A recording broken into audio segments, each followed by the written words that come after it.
Antes de entrar ao purgatório, temos alguns pontos que devemos colocar. O primeiro deles é que, diferentemente do inferno, o purgatório é dividido em cornijas e não círculos. No caso, o purgatório contém 10 cornijas, sendo elas 2 no antipurgatório e 8 após a passagem da entrada do purgatório, sendo elas 7 cornijas de pagamento em si, que são onde os pecadores ficam para pagar os seus pecados pelo curto período de tempo, e a última cornija, que é o paraíso terrestre. As almas que estão no purgatório, elas são aquelas almas que em vida pecaram, porém se arrependeram de ter pecado, diferentemente das almas que foram para o inferno. Então elas têm uma chance de ir para o paraíso. Nesse caso, elas precisam ficar um tempo no purgatório, determinado pelo juiz de lá, para pagar os seus pecados, expurgar os pecados da alma e depois ir para o paraíso. O interessante de ser dito é que as almas que estão no purgatório, elas ficam a todo momento olhando os pagamentos do inferno, para mostrar para elas que elas não devem pecar nunca mais e elas se arrependerem mais ainda do que elas fizerem em vida. Diferentemente do inferno, no purgatório, quanto mais acima do monte purgatório, mais leve é o pecado, consequentemente mais leve é o seu pagamento, por estar chegando mais perto do paraíso terreno.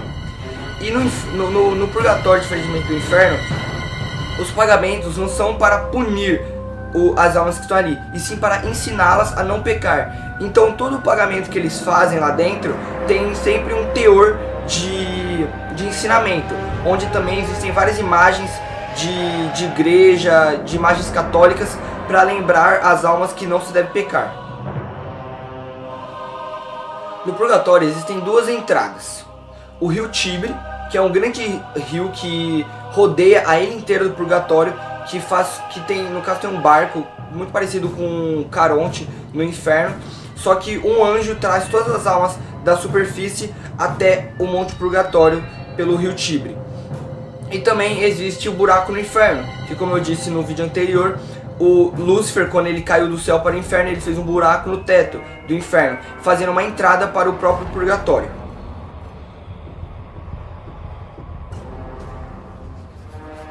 No antipurgatório existe o juiz do purgatório, no caso, São Pedro. Ele que julga as almas que ali se encontram. No caso, ele julga as almas e vê o pecado que ela fez em vida e se ela se arrependeu realmente daquele pecado, e realoca ela nas cornijas no monte purgatório, e também dá uma quantidade de tempo para ela pagar os seus pecados. Ou seja, por exemplo, tem uma alma que pecou de gula, por exemplo, aí ele realoca ela para a cornija da gula e dá, sei lá, 10 anos para ela expurgar os seus pecados, e depois desses 10 anos ela pode ir para o paraíso terreno, se lavar e ir para o paraíso. O interessante de ser dito é que as orações dos vivos fazem diminuir o tempo de pagamento das almas que estão no purgatório.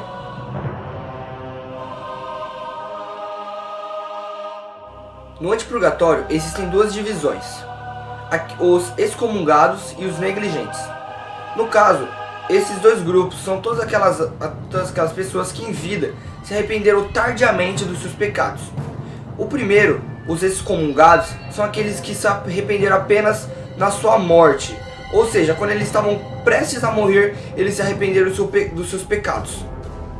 E os negligentes são aqueles que na vida inteira deles tiveram várias oportunidades de se arrepender dos seus pecados e pagar por esses pecados na própria vida. Só que eles nunca utilizavam essa chance. Apenas depois, quase perto da morte, que eles se arrependeram. Além das cornijas no purgatório, existem as 3 subdivisões: o alto, o médio e o baixo purgatório. Vamos começar com o baixo purgatório. Nesse local se encontram todas aquelas almas que em vida cometeram pecados sobre amor prejudicial. Ou seja, todas aquelas almas que pecaram e prejudicaram a si mesmas e as outras pessoas.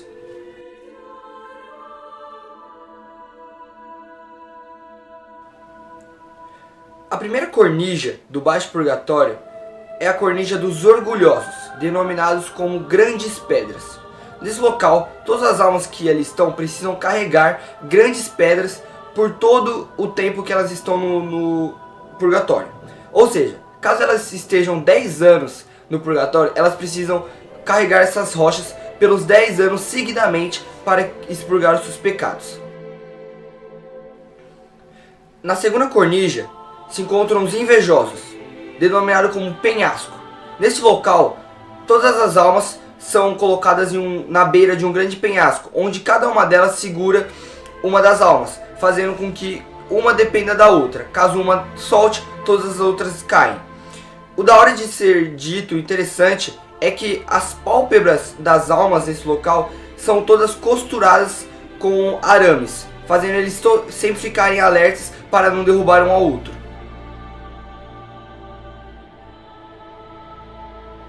Na terceira e última cornija do Baixo Purgatório, existem aquelas pessoas que cometeram a ira em vida, sendo denominado como crucificação.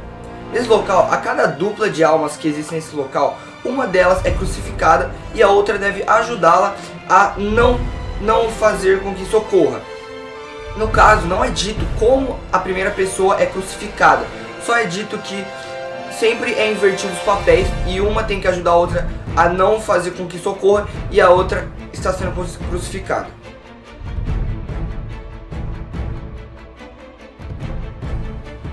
Saindo do Baixo Purgatório e entrando no Médio Purgatório, se encontram todas aquelas almas que em vida pecaram de amor insuficiente, ou seja, aquelas pessoas que não amaram suficientemente a si mesmos e aos próximos. Nesse local se encontra apenas uma cornija. Na quarta e única cornija do Médio Purgatório se encontram os preguiçosos, denominado como Corrida dos Necessitados. Neste local, essas almas são obrigadas a correrem de um lado para o outro, acolhendo e ajudando necessitados que estão à sua espera. Nesse local, eles são obrigados a correrem infinitamente até o tempo deles acabarem no purgatório.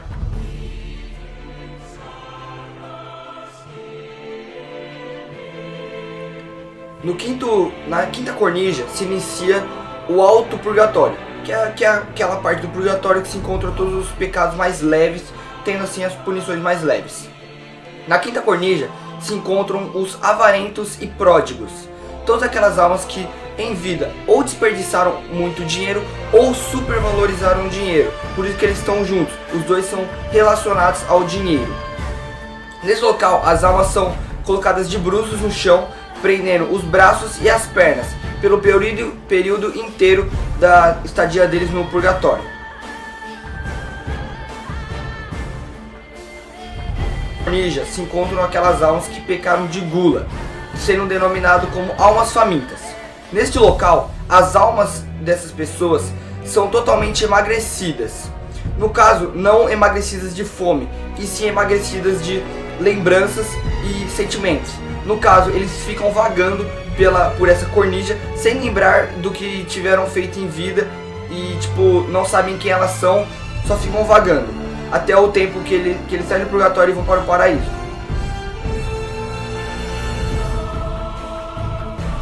A sétima e última cornija, sendo encontrada aquelas almas que pecaram de luxúria, é denominado como Círculo de Fogo. Nesta cornija, como já diz o nome, ela é rodeada por um grande círculo de fogo, onde essas almas devem ficar cantando músicas de castidade a todo momento, a todo período que elas estão no purgatório.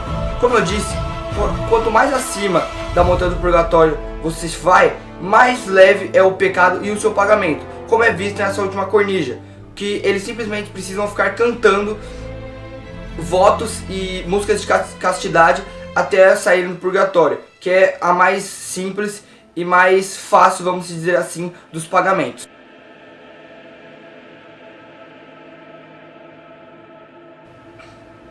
Algo interessante de ser dito sobre o purgatório de Dante é que cada cornija representa um pecado capital.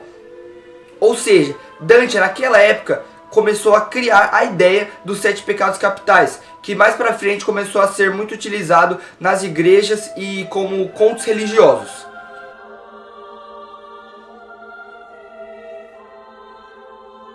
Após a passagem de Dante e Virgílio por todo o purgatório, eles se encontram no paraíso terrestre e encontram o rio Lete, que é o rio onde todas as almas que após completarem o seu tempo no purgatório se limpam e se lavam nesse rio para expurgar e tirar todos os seus pecados, para assim se tornar puros, assim indo para o paraíso. No caso, uma carruagem vem do céu e busca todas essas almas que vão para o paraíso, que já se tornaram puras. Nesse local foi onde Virgílio e Dante se separaram, pois Virgílio não é puro, vamos dizer assim, por ele se encontrar no limbo, no inferno.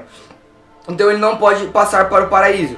Então ele se despede de Virgílio aí e se encontra com Beatriz, o amor de sua vida, para lhe guiar no paraíso.